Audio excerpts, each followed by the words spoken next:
Damai sejahtera dan kasih karunia Kristus menyertai kita semua warga kerajaan Allah. Satu hari Yesus diuji untuk menjebak dia. Yang menyuruh orang Farisi. Mereka bermusuhan dengan orang Herodiani.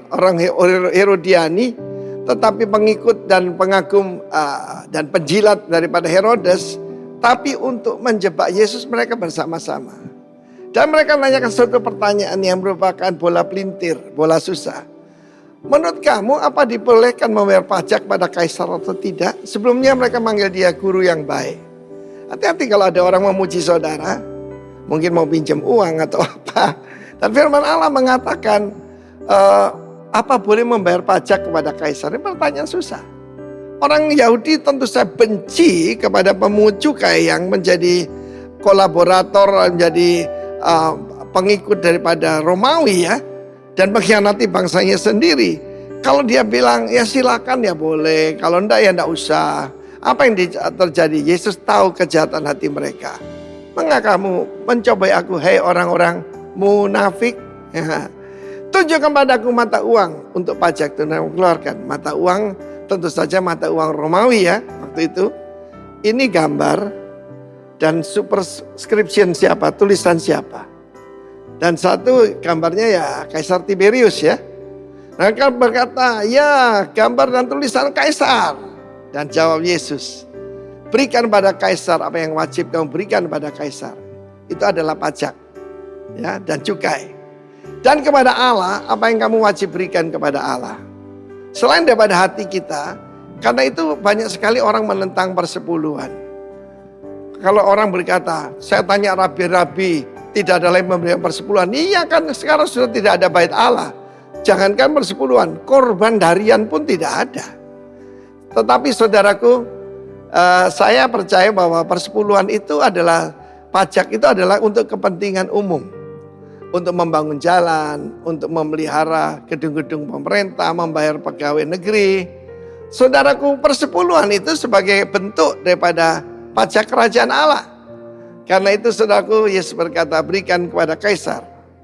Kaisar ya, yang kamu wajib berikan dan berikan kepada Allah. Yang wajib kamu berikan kepada Allah. Yang pertama-tama harus diberikan pada Tuhan adalah tubuh kita. Roma 12 ya. Itu adalah ibadah kita yang patut. Ibadah kita yang pantas. Ibadah kita yang seharusnya. Dalam hidup saya ya seringkali orang itu tanya tidak untuk mencari tahu. Tetapi untuk menjebak. Tidak apa-apa. Kesempatan apapun rencananya nama Kristus diberitakan. Mereka semua terdiam dan meninggalkan Yesus. Saudara, berikan kepada Tuhan nomor satu. Yang menjadi bagian Tuhan. Serahkan tubuhmu sebagai korban yang hidup, kudus dan berkenan pada Tuhan. Itu ibadahmu yang sejati. Dan sejak saya serahkan hidup saya, maka uang itu jadi masalah kecil. Sebagai hamba Tuhan saya tetap membayar pajak pada pemerintah. Dan tentu saja saya dahulukan yang kepada Tuhan. Jangan hitung-hitungan dengan Tuhan saudara. Ya, kalau kita tidak hitung-hitungan dengan Tuhan, Tuhan juga sama sekali tidak hitung-hitungan dengan kita. To God be the glory. To God be the honor. Dan juga persembahan tubuh kita. God bless you. Amin.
Rock Balikpapan ziarah ke Holy Land.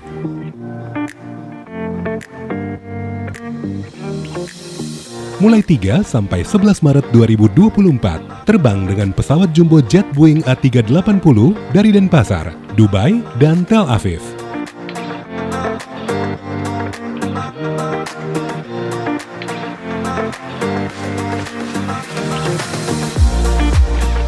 All in $2.699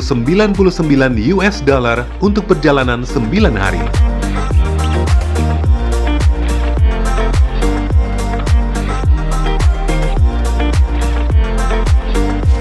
Untuk pendaftaran hubungi Putri 0821 5808 2999.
Ku bawa kepadamu segala pujianku. Ku bermazmur bagimu, Kau yang layak terima kemuliaan.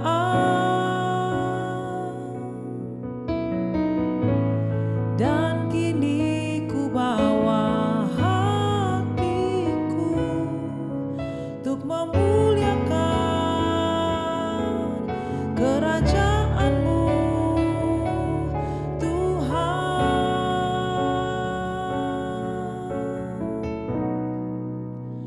Ku bersyukur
Ku bersyukur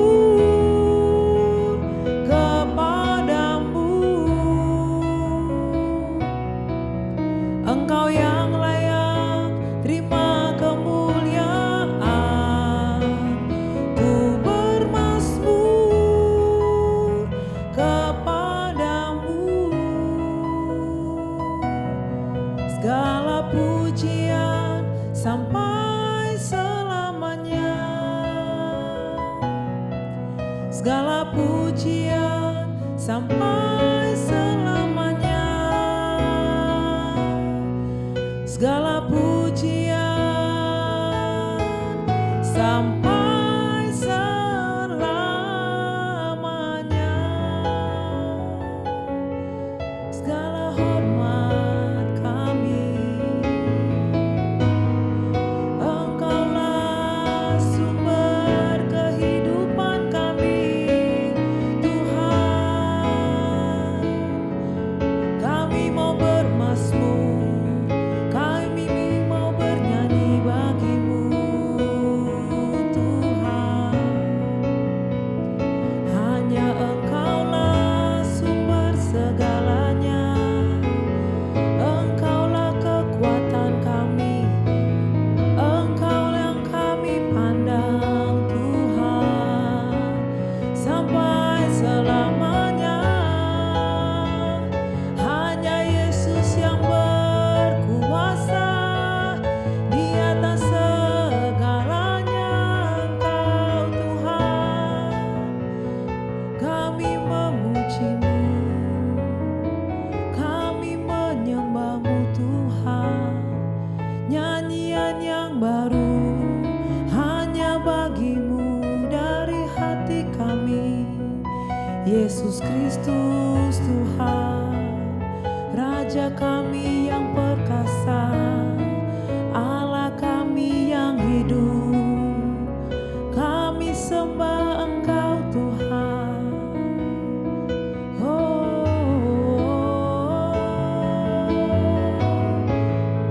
Yesus, Yesus, Yesus,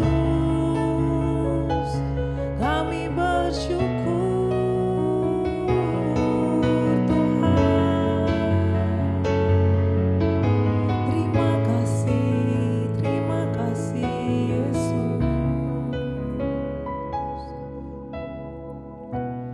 Nyanyi pujian bagimu, Tuhan, pujian bagimu, Tuhan. Namamu besar dan layak dipuji.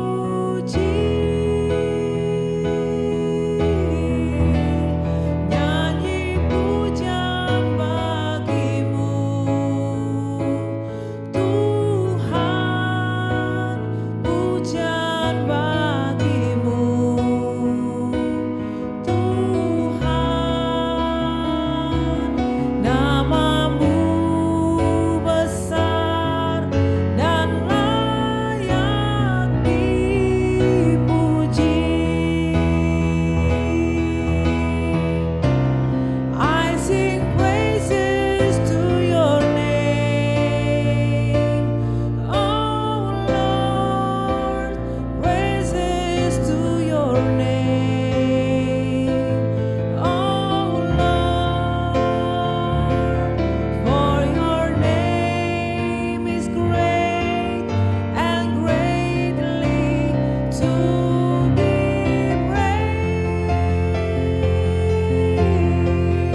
Shalom Bapak Ibu Saudara, puji Tuhan kita berjumpa lagi di minggu kedua bulan November ini.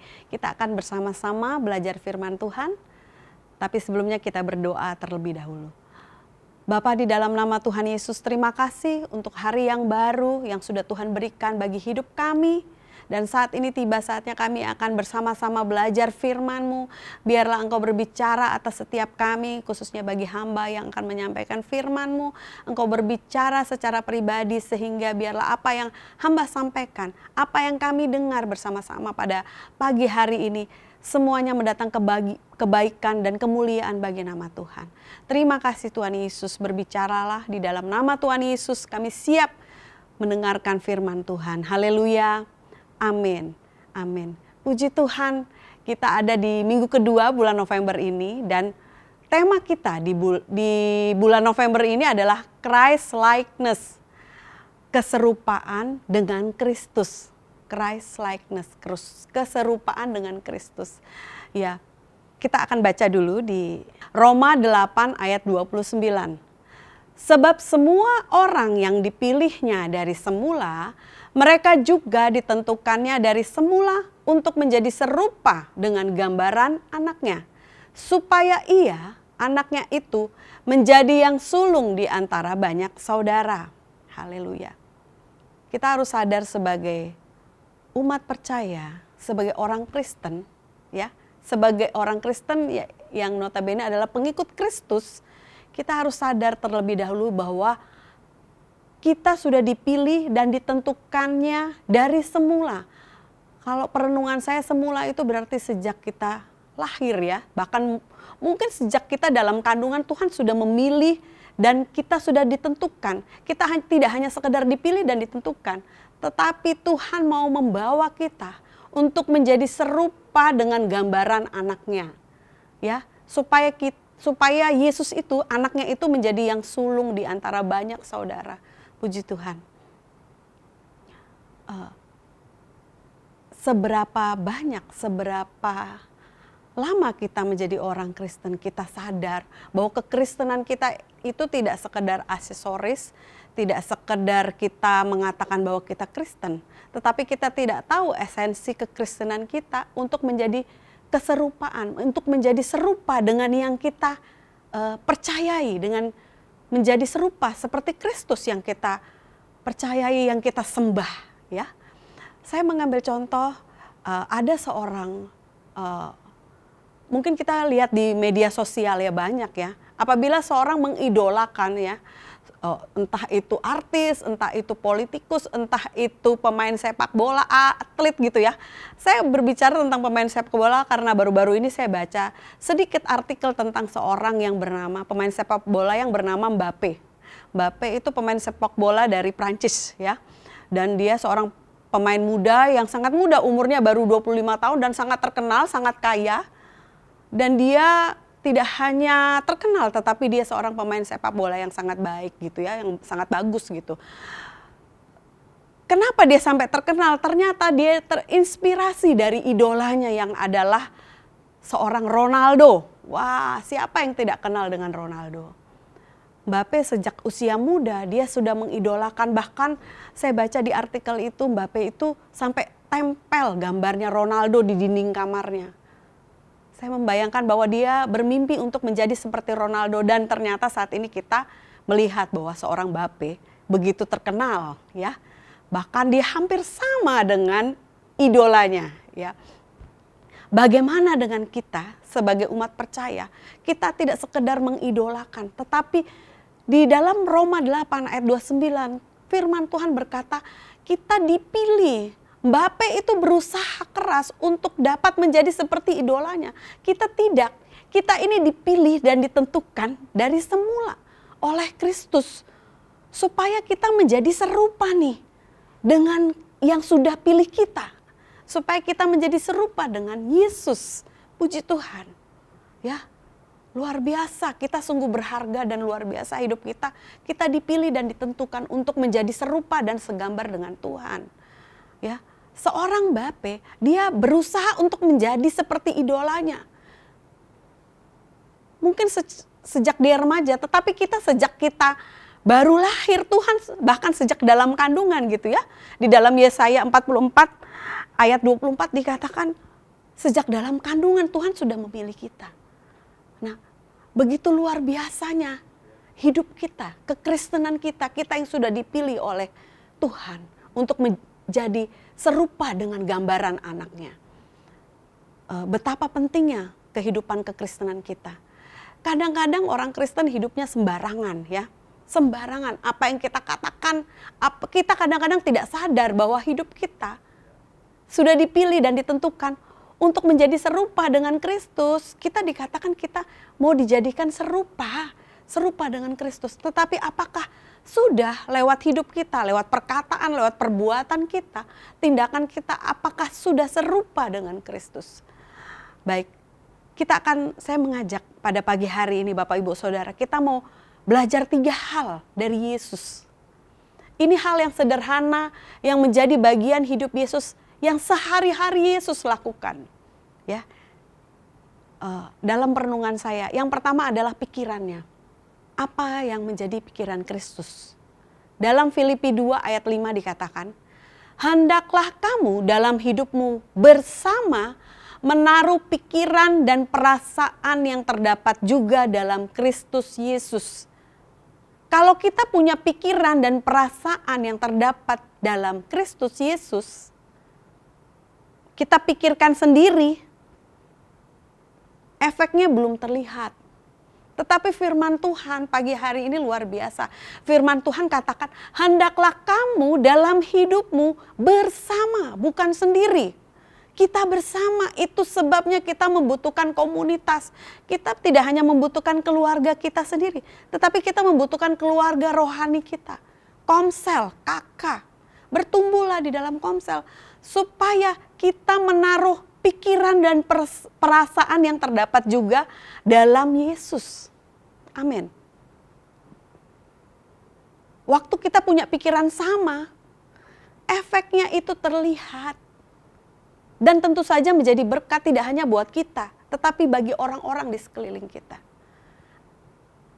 Apa sih yang menjadi pikiran dan perasaan Kristus? Ya, ayat 6 dikatakan begini. Yang walaupun dalam rupa Allah tidak menganggap kesetaraan dengan Allah itu sebagai milik yang harus dipertahankan. Bapak Ibu Saudara, Yesus itu setara dengan Allah. Kalau saya boleh gambarkan, Yesus itu sebenarnya adanya di kerajaan sorga, anaknya seorang raja di atas segala raja, pemilik kerajaan sorga. Tetapi Yesus dengan rela hati di ayat 7 dikatakan, melainkan telah mengosongkan dirinya sendiri dan mengambil rupa seorang hamba dan menjadi sama dengan manusia. Ayat 8, dan dalam keadaan sebagai manusia, ia telah merendahkan dirinya dan taat sampai mati, bahkan sampai mati di kayu salib. Bahkan sampai Yesus saat kematiannya, dia masih menjadi pribadi yang taat kepada Bapanya. Nah, hari ini menjadi perenungan kita semua bahwa apa yang menjadi pikiran Kristus adalah yang menjadi pikiran Bapanya. Dia tidak mikir lagi kesetaraannya dengan Bapa, tetapi dia mau turun ke dunia untuk menjadi penyelamat bagi kita. Menjadi sama dengan kita. Supaya Yesus juga merasakan apa yang kita rasakan sebagai manusia. Yesus tidak hanya memikirkan dirinya sendiri. Tidak saya. Bisa sebenarnya Bapak Ibu Saudara. Tapi Yesus memikirkan apa yang menjadi kehendak Bapanya. Sejauh ini kita sebagai umat percaya, apa yang menjadi pikiran kita hari-hari ini? Apa yang kita pikirkan, apakah itu memuliakan Bapa di sorga? Apakah itu pikiran kita yang menjadi tujuan Tuhan dalam hidup kita, dalam pekerjaan kita, dalam studi kita, dalam pergaulan kita? Apakah itu yang menjadi tujuan Tuhan dalam hidup kita? Apakah itu yang menjadi pikiran Tuhan dalam hidup kita? Bagaimana saya tahu itu adalah pikiran yang berasal dari Tuhan? Itu sebabnya kita harus punya waktu memiliki hubungan yang intim dengan Tuhan lewat perenungan kita dengan firman Tuhan setiap hari. Setiap hari. Amin. Kita harus punya hubungan intim dengan Tuhan lewat perenungan firman Tuhan setiap hari. Sehingga kita tahu apa yang menjadi pikiran Tuhan dalam hidup kita. Yesus sungguh tahu, Yesus Kristus Tuhan sungguh tahu apa yang menjadi kehendak Bapanya dalam hidupnya. Sehingga yang walaupun Yesus adalah seorang anak raja, raja di atas segala raja, Yesus mau tuh jadi manusia sama seperti kita. Bahkan taat, menjadi pribadi yang taat. Begitu banyak hal yang kita dapat contoh, kita dapat teladani lewat kehidupan Kristus. Luar biasa. Lewat pikirannya, Yesus mengandalkan Tuhan. Yesus memikirkan hal-hal yang berasal dari Bapanya, tidak memikirkan dirinya. Mari saat ini kita mau tanggalkan segala beban pikiran kita Bapak Ibu. Sejenak kita mau memikirkan betapa baiknya Tuhan. Apa yang sudah Tuhan berikan atas hidup kita. Sehingga kita bisa memikirkan hal-hal yang baik dan benar yang berasal dari Tuhan. Sehingga hidup kita pasti lebih berarti. Pasti lebih menjadi berkat bagi sekeliling kita. Amin. Hal yang kedua, pikiran dan perasaan kita akan menentukan tindakan kita. Amin. Hal yang kedua yaitu kita akan belajar dari Yesus, yaitu perkataannya.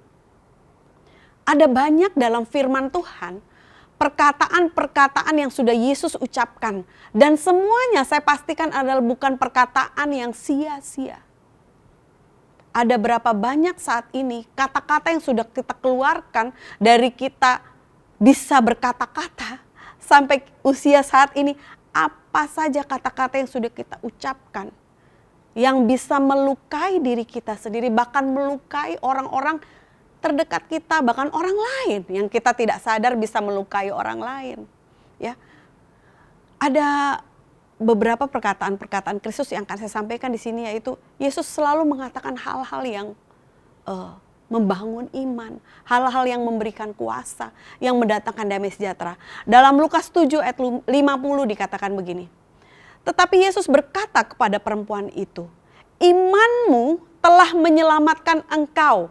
Pergilah dengan selamat. Imanmu telah menyelamatkan engkau. Pergilah dengan selamat. Bapak Ibu Saudara, ada berapa banyak di antara kita yang waktu kita melihat orang lain berbuat dosa, lalu kita mulai menghakimi. Tetapi Yesus sebaliknya, ya, luar biasa. Perkataannya itu membangkitkan iman. Orang berdosa itu tidak merasa terintimidasi dekat dengan Yesus. Sebab itu apa yang menjadi perkataan-perkataan kita baiklah menjadi perkataan-perkataan yang membangkitkan iman bagi diri kita sendiri, bagi roh kita sendiri, bahkan bagi orang-orang di sekeliling kita. Lalu ada lagi di dalam Matius 14 ayat 27 dikatakan di situ, tetapi segera Yesus berkata kepada mereka, tenanglah, aku ini, jangan takut Bapak Ibu. Perkataan Kristus adalah perkataan yang membawa damai sejahtera. Bukan intimidasi. Dalam ketakutan kita, dalam pergumulan kita, oh Tuhan, ini kayaknya sudah tidak ada jalan keluar Tuhan. Kayaknya sudah tidak ada jalan keluar, saya sudah sampaikan ke A, ke B, ke C, tidak ada. Saya bahkan sudah melakukan ini, itu, tidak ada jalan keluar. Tetapi Yesus berkata di dalam Matius 14 ayat 27, bahwa tenanglah, aku ini, jangan takut. Bapak Ibu Saudara, mari lewat perkataan kita mau perkatakan dalam hari-hari yang kita lewati setiap saat. Bahkan dalam dunia yang saat ini kita lihat begitu banyak goncangan. Mendekati suhu politik yang begitu kuat, yang memanas. Ada perang di luar sana. Tapi kita mau lihat bahwa waktu kita ada bersama dengan Yesus, kita memiliki perkataan yang mendatangkan damai sejahtera bagi diri kita, bahkan bagi orang-orang di sekeliling kita. Berapa banyak yang kita lihat orang-orang yang kita kasihi, orang-orang yang menjadi sahabat kita, orang yang dekat dengan kita, mengalami pergumulan. Tetapi apa yang kita ucapkan bagi mereka? Apakah itu ucapan yang mendatangkan berkat, yang mendatangkan damai sejahtera, atau ucapan yang mendatangkan intimidasi bagi mereka?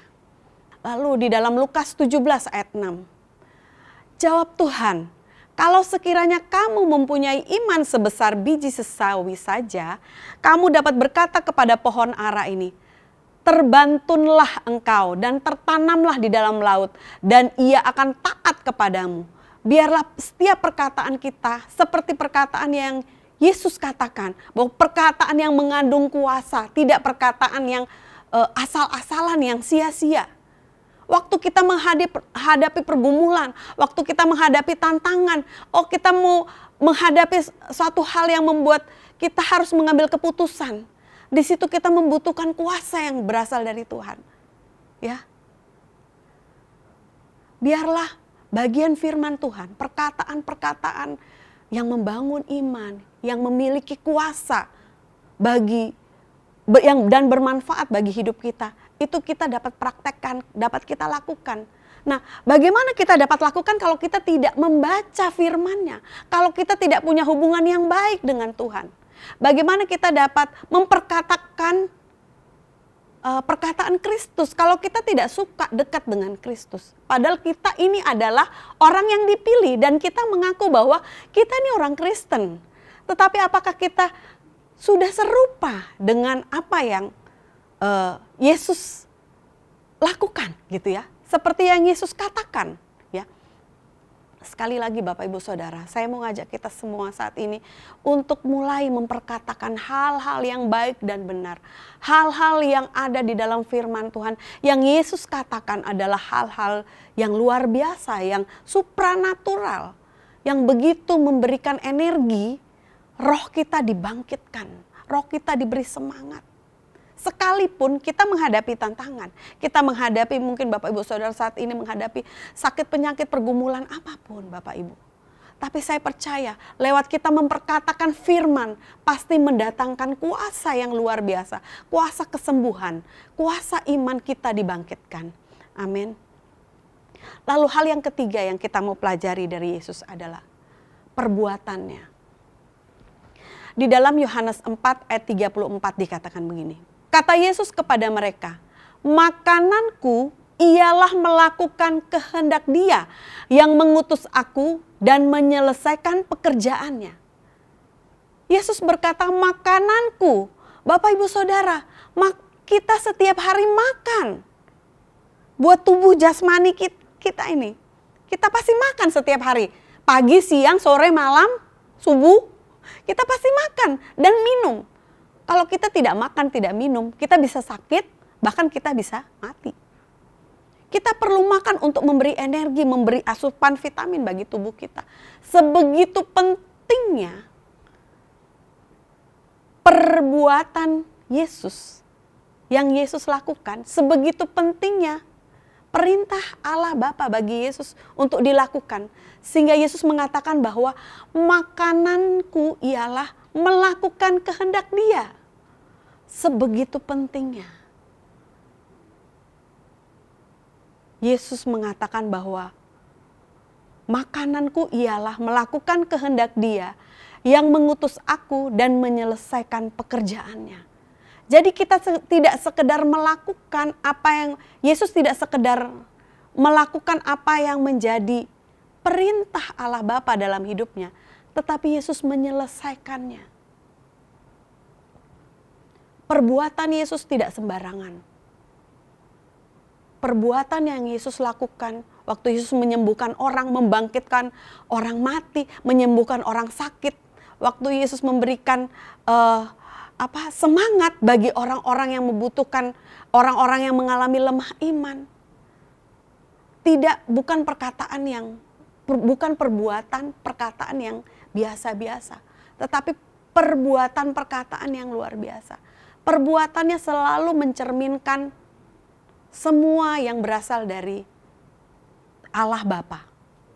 Baiklah setiap kita dapat mengerti apa yang harus kita lakukan seperti yang Yesus lakukan. Perbuatan Yesus di mana-mana selalu menjadi berkat. Orang senang waktu Yesus datang.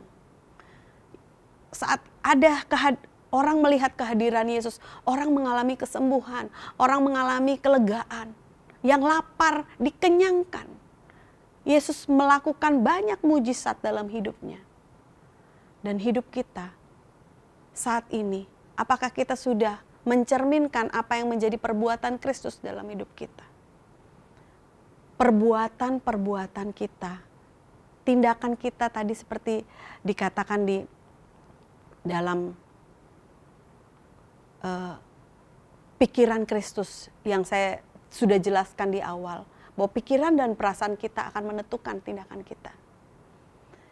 Semua tindakan Yesus, semuanya berasal dari tindakan Yesus, semuanya berasal dari Allah Bapa. Semua yang hanya berfokus dari Allah Bapa, hanya berfokus dari perintah Bapa. Sebegitu pentingnya melakukan kehendak Bapa, sehingga Yesus mengatakan bahwa makananku ialah melakukan kehendak Dia yang mengutus aku dan menyelesaikan pekerjaannya. Bapak, Ibu, Saudara, selama kita masih ada di dunia, mari kita mau terus melakukan apa yang menjadi kehendak Bapa dalam hidup kita. Perbuatan kita hendaklah mencerminkan apa yang menjadi perintah Tuhan dalam hidup kita. Yang kita lakukan, yang kita katakan, yang kita pikirkan, semua akan terlihat lewat tindakan kita, lewat perbuatan kita. Yesus lewat perbuatannya sudah nyata, bahwa lewat perbuatannya banyak orang diselamatkan. Sehingga biarlah kita yang menjadi bagian yang sudah dipilih dan ditentukan sejak semula. Kita menjadi orang-orang yang memiliki hati untuk dapat menjadi serupa dengan Kristus. Dalam Roma 8 ayat 29, sebab semua orang yang dipilihnya dari semula, mereka juga ditentukannya dari semula untuk menjadi serupa dengan gambaran anaknya. Supaya ia, anaknya itu, menjadi yang sulung di antara banyak saudara. Kita bawa 3 hal ini dalam hidup kita, untuk menjadi penuntun hidup kita setiap hari, bahwa lewat pikiran dan perasaan, lewat perkataan, lewat perbuatan Yesus, nama Tuhan dipermuliakan. Dan biarlah itu menjadi bagian bagi hidup kita semua saat ini. Kita mau menjadi serupa dengan Yesus lewat pikiran, perasaan, lewat perkataan kita, lewat perbuatan kita. Kita semakin mencerminkan kekristenan kita tidak sekedar aksesoris, tidak sekedar apa yang kita pakai, tidak sekedar apa yang kita tampilkan di depan, tetapi apa yang kita keluarkan dari dalam hidup kita keluar.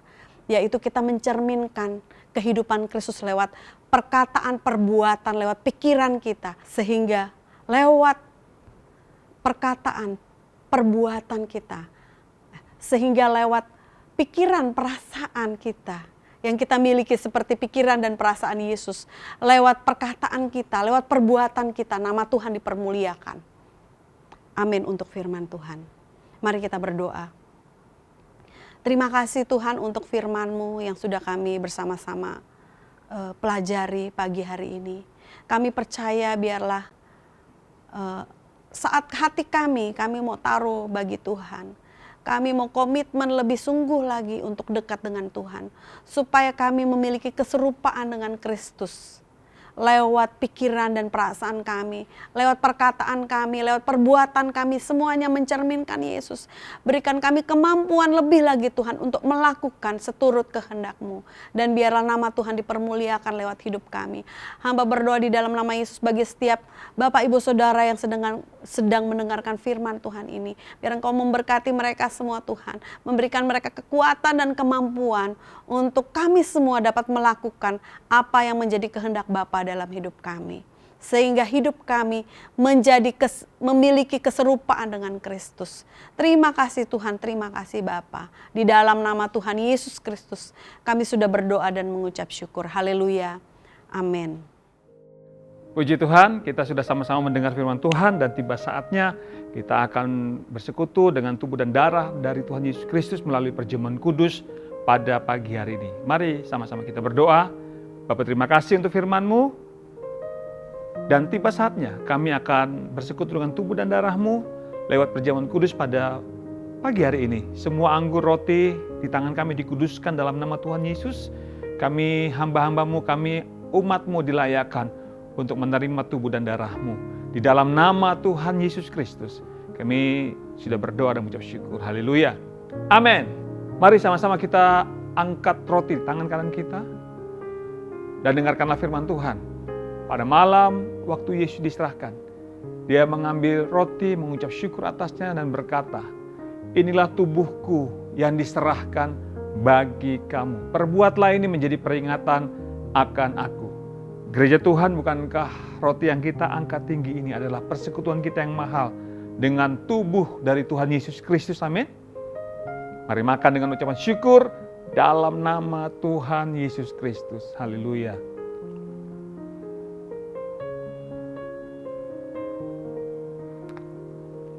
Terima kasih Tuhan. Thank you Jesus. Setiap kali kita melakukan perjamuan kudus ini, mengingatkan kita akan 3 hal. Yang pertama, aku, egoku sudah disalibkan bersama dengan Tuhan Yesus. Yang kedua, tubuh dan darahnya adalah makanan untuk roh manusia kita.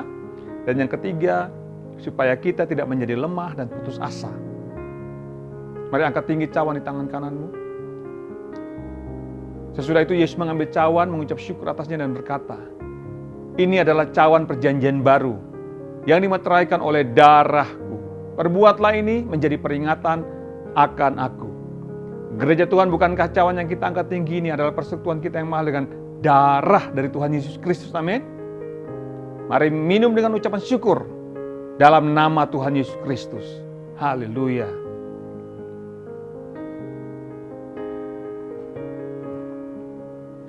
Haleluya. Bapak, terima kasih untuk karya salib-Mu, untuk perjamuan kudus pagi hari ini. Kami percaya kami sudah dipulihkan. Kami percaya yang sakit sudah disembuhkan, yang lemah dikuatkan. Lewat perjamuan kudus hari ini, kami dimerdekakan Tuhan. Terima kasih Bapak, terima kasih. Sekarang kami mau angkat tangan untuk Indonesia. Speak blessing untuk Indonesia. Shalom Indonesia. Diberkatilah engkau menjadi bangsa yang kuat, yang sejahtera di dalam nama Tuhan Yesus Kristus. Berdoa untuk para pemimpin di bangsa ini, mulai dari pusat sampai ke daerah-daerah. Pak Presiden Jokowi, Pak Maruf Amin, Presiden dan Wakil Presiden kami diberikan hikmat dari Tuhan, ketegasan, kekuatan, kesehatan bagi kedua hamba-Mu ini Tuhan, di dalam nama Tuhan Yesus Kristus. Mereka kompak sehati untuk bisa menjalankan tugas mereka, memimpin bangsa ini menjadi bangsa yang dikagumi di dalam nama Tuhan Yesus Kristus. Semua program, semua rencana-rencana yang sedang mereka kerjakan, Tuhan buat berhasil di dalam nama Tuhan Yesus Kristus. Kami berdoa untuk istri, anak, cucu mereka, mantu mereka di dalam anugerah Tuhan terpelihara sempurna di dalam nama Tuhan Yesus Kristus. Terima kasih para gubernur, wali kota, bupati, camat di daerah-daerah Tuhan. Engkau memberkati mereka semua Tuhan, punya semangat yang sama, membangun menjadi sejahtera daerah mereka masing-masing di dalam nama Tuhan Yesus Kristus. Di tahun politik ini kami berdoa dalam nama Yesus Kristus Tuhan, tidak terjadi kekacauan. Indonesia tetap damai, aman di dalam nama Tuhan Yesus Kristus. Terima kasih Bapak, terima kasih. Kami percaya Tuhan pasti memilih pemimpin yang terbaik bagi Indonesia ke depan. Tuhan sudah tetapkan pemimpin yang akan memimpin Indonesia 5 tahun ke depan. Kami percaya yang terpilih adalah orang yang terbaik bagi bangsa ini Tuhan. Terima kasih, kami serahkan bangsa ini dalam tangan Tuhan. Kami juga berdoa untuk kota kami Balikpapan. Balikpapan menjadi kota yang terpuji, ternama, terhormat. Menjadi kota yang layak dihuni. Menjadi kota yang siap untuk menjadi kota penopang IKN Nusantara. Kami berdoa untuk seluruh program pembangunannya. Kami percaya pasti berhasil. Balikpapan akan menjadi kota yang nyaman. Orang akan banyak datang ke kota ini. Bukan hanya sekedar mencari keuntungan. Tapi mereka datang untuk membangun kota ini Tuhan. Di dalam nama Tuhan Yesus Kristus. Pak Rahmat sebagai wali kota, Tuhan juga berikan hikmat, kekuatan, kebijaksanaan. Untuk bisa mengatur kota ini menjadi kota yang lebih baik lagi, lebih sejahtera lagi. Di dalam nama Tuhan Yesus Kristus. Terima kasih. Kami tak lupa berdoa untuk gereja kami Rock Balikpapan. Berdoa untuk para pemimpin di tempat ini Tuhan. Pak Herol sebagai gembala bersama Ibu Yanti dan anak-anak mereka terpelihara sempurna. Dijauhkan dari sakit penyakit mara bahaya. Niat-niat jahat orang kami tolak dalam nama Tuhan Yesus Kristus. Pak Herol bersama keluarga dalam keadaan baik-baik saja dalam perlindungan Tuhan yang sempurna. Bersama para diaken, para pastor, Gembala-gembala kakak Tuhan, kami sehati sepakat membawa jemaat-Mu semakin dewasa menjadi serupa dengan Kristus. Christ likeness Tuhan. Terima kasih Bapak, terima kasih. Kami berdoa untuk seluruh jemaat Tuhan dari yang paling muda sampai yang paling senior. Tuhan memberkati mereka semua dengan kekuatan dan kesehatan dan perlindungan Tuhan. Kami percaya semua bisnis, usaha, pekerjaan dari jemaat-Mu Tuhan diberkati di dalam nama Tuhan Yesus Kristus. Terima kasih. Kami angkat tangan juga untuk pembangunan Rock Gateway. Kami percaya Tuhan sudah tetapkan kontraktor yang terbaik. Mereka akan membangun dan menyelesaikan Rock Gateway ini Tuhan di dalam nama Tuhan Yesus Kristus. Berdoa untuk tim Rock Gateway juga Tuhan berikan kesehatan, kekompakan. Berdoa untuk Pak Seno sebagai pimpronya Tuhan. Tuhan urapi hamba-Mu, hikmat-Mu ada, ketegasan. Dan juga membawa tim ini menjadi tim yang solid, yang kompak untuk menyelesaikan pembangunan Rock Gateway ini Tuhan. Dan kami percaya mujizat Tuhan pasti terjadi. Tuhan pasti mencukupkan apa yang dibutuhkan Tuhan. Berkat dari sorga tercurah penuh untuk pembangunan Rock Gateway ini di dalam nama Tuhan Yesus Kristus. Seluruh jemaat Tuhan punya antusias yang sama, semangat yang sama membangun dan menyelesaikan Rock Gateway, rumah rohani kami Tuhan, di dalam nama Tuhan Yesus Kristus. Terima kasih, kami bersyukur oleh anugerah Tuhan. Hari ini, sampai hari ini kami dipercaya Tuhan untuk membangun Rock Gateway Tuhan. Terpujilah nama-Mu. Sekarang kami akan memberikan persembahan syukur, persembahan pembangunan Rock Gateway, mengembalikan perpuluhan dengan cinta kepadamu. Kami memberi dengan sukacita karena kami sudah diberkati Tuhan. Dan persembahan kami adalah benih yang subur kami tabur. Kerajaan-Mu diperluas di dalam nama Tuhan Yesus Kristus. Terima kasih. Sekarang mari sama-sama jemaat Tuhan angkat tangan-Mu kepada Tuhan. Arahkan hati-Mu kepada Tuhan. Terimalah berkat Tuhan. Aminkan dengan antusias semua berkat yang datang kepada saudara. Sebab kehendak Tuhan Engkau semakin naik dan tidak pernah turun. Menjadi kepala dan bukan ekor. Keluar masukmu pasti diberkati Tuhan. Amin, amin. Sekarang kita kepalkan dua tangan kita. Mari ucapkan bersama-sama 3 kali. Dengan iman, dengan percaya bahwa apa saja yang saya buat dengan tangan saya ini, saya percaya pasti berhasil, sehat dan beruntung.